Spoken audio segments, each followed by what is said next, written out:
Hi everyone, Aaron here for Zollotech, and optimized battery charging has been on an iPhone for a little while now and seems to sort of behave sporadically. It works for some, sometimes it doesn't work for others at all, and this has caused a great deal of confusion on how the feature actually works. Additionally, iPhone 15 models, such as this iPhone 15 Pro Max, added a new 80% charge limit option, and again it's puzzled some as to how it works because it seems to change and not do exactly what you want it to do. Apple recently released a support document, you can see it here, where they released this on the 6th of December, so I thought we'd go over this as it details optimized battery charging, setting your iPhone to 80% charge, and how it works in general.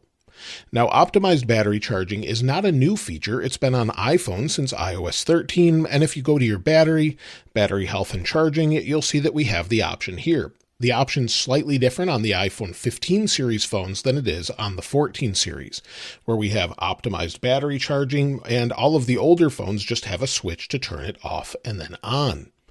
On the newer phones, we have charging optimization, and we have an 80% limit or none. Why Apple has not brought this to older phones, I'm not really sure. Maybe there's some different circuitry there, but really it seems that this is done in software. Maybe they'll explain that a little bit further in the future, but right now they haven't clarified that specific part. Now, what Apple has said is when you have optimized battery charging enabled, this feature alone actually will delay charging past 80% in certain situations. Your iPhone uses on-device machine learning to learn your daily charging routines so that optimized battery charging activates only when your iPhone predicts it will be connected to a charger for an extended period of time. So it means typically it's not going to just work right away. The idea is the phone is ready and charged to 100% by the time you're ready to go, whether that's in the morning, your afternoon routines, or others. Basically, you would take your phone, put it on a charger, whether it's a wireless charger like this Anchor one, and I'll link some of these in the description for later. You could put it on a charger like this, plug it into the wall, either way, and if you do that consistently over time, it learns that pattern and then charges to 80%, holds, and then learns when you typically get up and go, whether that's in the morning, like I said, and then it's at 100%. Now, what I typically do, the same thing I've done for many years with the original iPhone all the way to this one, is I'll put it on a charger at night before I go to bed, take it off in the morning. That seems to work for me. My battery health stays high for a long period of time, with the exception of the iPhone 14 series, but there's some other things to get into with that. And basically, after Apple learns that you maybe wake up based on an alarm over time, or just something else, you take it off the charger consistently around the same time, it will then again begin to hold up to 80% and then charge to 100 by the time you wake up. Now, typically you won't see this at all. You'll never really know that this is going on because you're either sleeping or doing something else. However, if you do need it to charge past 100%, you should have this on your screen if it's actually activated, where it says optimized battery charging is scheduled to finish by, and it will give you a time. If you want it to continue, you press and hold that and click continue or tap continue, and it will charge to 100%. Or you can turn the feature off altogether and it will continue to charge.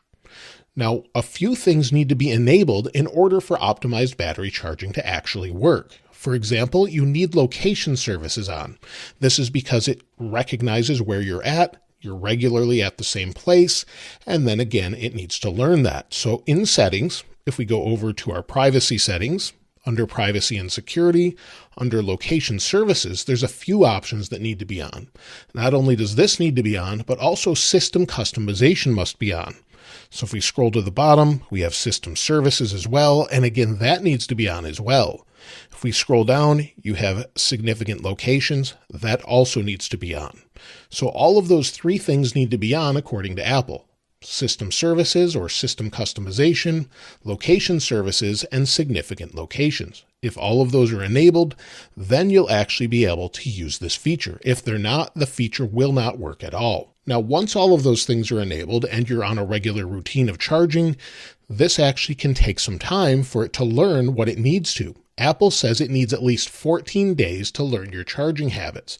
So if you buy a new iPhone 15, you just maybe swapped from an older phone, it won't start right away. It takes 14 days to learn your habits. it won't engage before then. Also, the iPhone needs to experience at least 9 charges of 5 hours or more in a given location for it to enable. So say you're at home, you plug it in, you unplug it 2 hours later, it's not going to engage that optimized battery charging unless you're at maybe 5 hours later.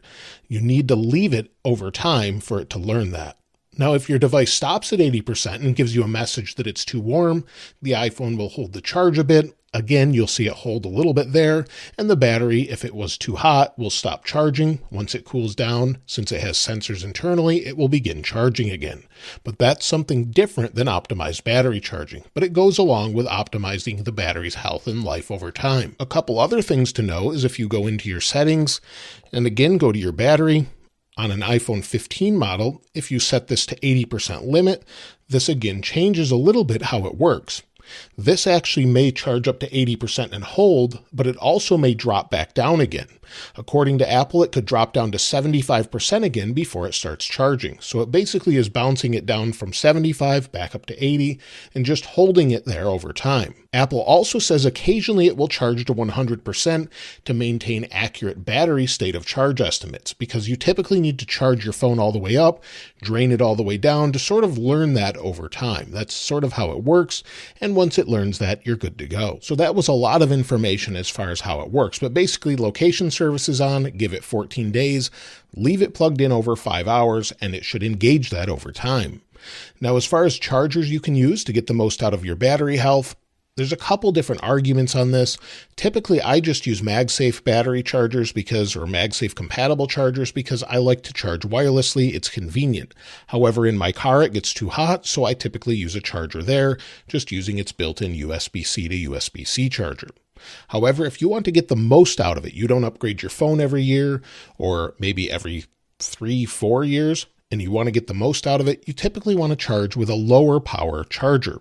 This is the one I used for years until we went to faster chargers. This is actually a charger for an iPad typically, and it's a little bit older one. It's USB-A, and they're usually around 12 watts or 10 watts. I don't know if you can see that there, but this is actually a 10-watt charger. So right there, and this will charge it at a slower rate. Of course, it won't charge up as fast, but you'll be able to charge it at a slower rate, and it will maintain that battery over time. If you need to charge quickly on the go, you could always do that later on. But typically at the highest level, even if you plug in a MacBook charger, it will still only charge up to 28 watts or so.